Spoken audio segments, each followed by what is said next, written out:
안녕하세요. 미술 에세이를 읽어주는 그 여자 유미입니다. 오늘은 조영남 씨의 그림과 모두의 불편함이라는 미술 에세이를 읽어드릴 건데요. 미술에 대해서 함께 생각하신다는 마음으로 편안하게 들어주시면 감사하겠습니다. 최근 조영남 씨의 그림 대작 사건으로 미술계가 시끌시끌합니다. 미술 전문가들을 포함한 다양한 이들이 엇갈린 의견을 내놓고 있고 전례 없는 미학적인 토론이 대중적으로 이루어지는 모습이 굉장히 재미있게 다가오는데요. 대중에게 널리 알려진 조영남이라는 인물의 작품 이야기이기에 대중들이 관심을 갖고 다양하고 폭넓은 이야기가 전개될 수 있는 게 아닌가 하는 생각이 듭니다. 제 개인적인 견해부터 먼저 말씀을 드리자면 인간적으로 불편한 것이 사실이나 미학적인 견해로서는 조영남 씨의 작품이 맞다 라는 의견입니다. 여러 기사들을 살펴보면 조영남 씨가 제공한 아이디어를 대작 작가가 90% 그린 후 조영남 씨가 10%의 마무리와 사인을 하는 것으로 작품을 완성하고 내놓는 작품 제작 과정을 강조하면서 조영남 씨가 그림을 그린 부분은 10%에 불과하다는 부분을 강조하고 있는데요. 사실 그림을 조영남 씨가 그렸는지 혹은 대작 화가가 그렸는지에 대한 여부는 현대미술이라 불리는 이 시대에서 중요한 부분이 아닙니다. 현대미술에서 화가가 그림을 그린다는 행위는 그저 작가가 생각한 이미지를 완성해내는 기술 중 하나에 불과하다고 할 수 있으니 말이죠. 과거에는 화가가 그림을 그리는 것만이 눈앞에 이미지를 만들어내는 유일한 기술이었지만 현대에는 사진, 프린터와 같은 이미지를 만들어낼 수 있는 새로운 기술들이 생겨났습니다. 이러한 새로운 기술들은 화가가 그림을 그리는 기술의 대체제가 생겨난 것과 같은데요. 물론 직접 손으로 시간을 들여서 그려낸 그림이라는 이미지와 사진기로 찍고 프린트로 뽑아낸 사진이라는 이미지는 그 성격이 많이 달라 보일 수 있습니다.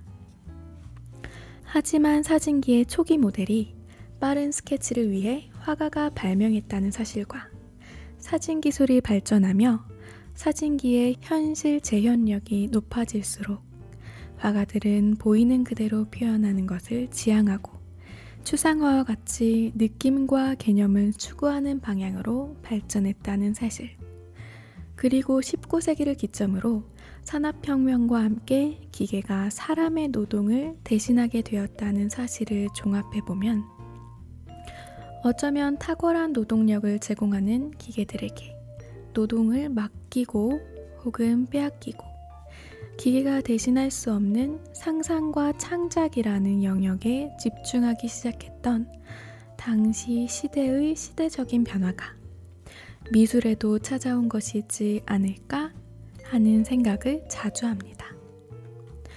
현실을 똑같이 재현하는 오랜 노동이 필요한 극사실주의의 그림은 사진기라는 기계에게 그리도록 하고 현실에 존재하지 않는 상상력과 창조력이 필요한 초현실주의, 추상화와 같은 그림은 인간이 그리게 된 것이죠.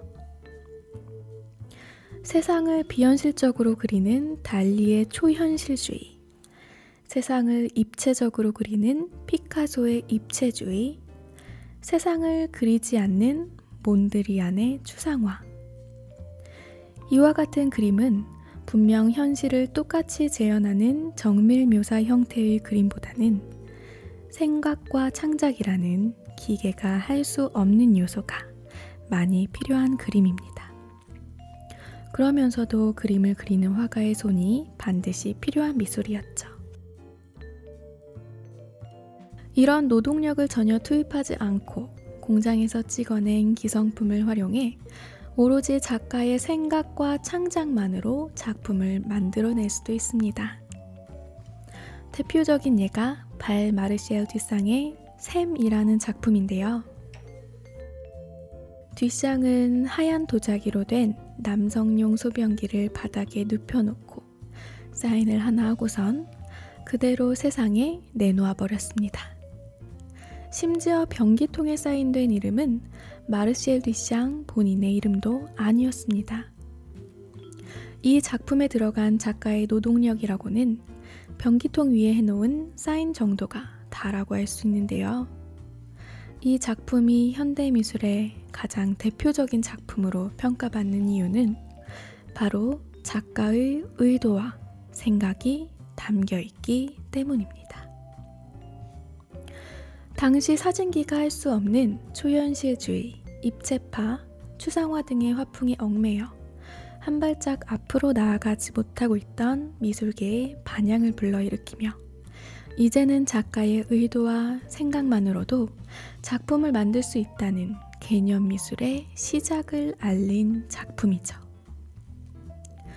역사적인 설명이 많이 생략되어서 글을 읽으시면서 훅훅 지나가는 느낌이 드실 수도 있겠지만 실제로 최근 200년의 미술사를 훑어보면 미술은 작가의 노동력보다는 생각과 의도, 개념에 집중하는 모습을 보여줍니다. 이와 같은 사실들은 그림에 대한 아이디어를 대작 화가에게 제공했다 라고 말한 조영남 씨가 미학적으로는 잘못된 행위를 한 것이 아니라고 할 수 있습니다. 사실 옳고 그름의 영역이 확실하지 않은 미술이라는 세상에서 혹은 캔버스 위에 선 하나 그어놓고도 작품이 되는 미술 세계에서 남이 그린 그림 위에 덧칠 조금 하고 작품으로 내놓는 것은 큰 문제가 아닌 것처럼 느껴지기도 합니다. 하지만 대중은 조영남 씨에 대해서도 화가가 자신의 그림에 조수를 고용하고 그림을 완성하는 미술의 관행에 대해서도 확실히 불편함을 느끼고 있는데요. 이런 대중의 불편함은 어쩌면 대중이 미술에 대해서 가지고 있는 평소 이미지에서 오는 것일 수도 있다는 생각이 듭니다. 의도적이었든 의도적이지 않았든 대중은 작가의 손길 하나하나로 좋은 작품을 만들어낸다는 이미지를 가지고 있었는데 작가의 손길이 아닌 조수의 손길로 작품을 제작하는 미술의 관행은 대중에게 어이없다는 감정과 비슷한 불편함을 일깨우기에 충분했던 것 같습니다. 저는 개인적으로 현재의 미술계는 이 부분에 대해 조금 더 진지하게 생각해 볼 필요가 있다는 생각이 드는데요. 미술가가 조수를 고용하여 작품을 만드는 일은 확실히 이루어지고 있는 관행이면서 현대미술의 논리를 이해하고 있는 사람이라면 전혀 문제 삼지 않는 부분이 맞습니다. 하지만 대중이 조영남 씨가 조수를 이용했다는 사실에 대해서 이해하지 못하고 불편해하는 것은 어쩌면 미술인들이 그저 이미 많은 작가가 행하는 관행이다 라고만 말하고 대중이 이해할 만한 해명을 하지 않았기에 서로 이해하지 못하고 불편해하는 것과 같은 맥락에 있는 것이지 않을까 하는 생각이 듭니다. 2 더하기 3은 5인데 왜 5냐고 물어보면 너무 당연해서 할 말이 없어지는 것처럼요.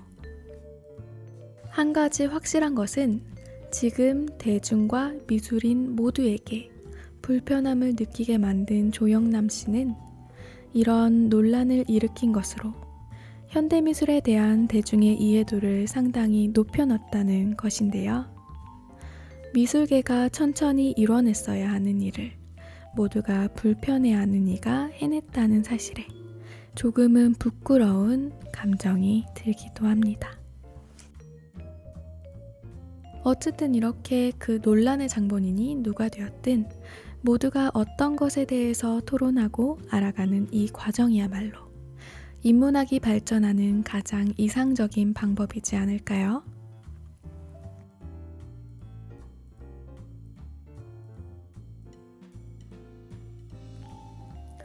오늘 읽어드린 미술 에세이 조영남 씨의 그림과 모두의 불편함은 여기까지이고요.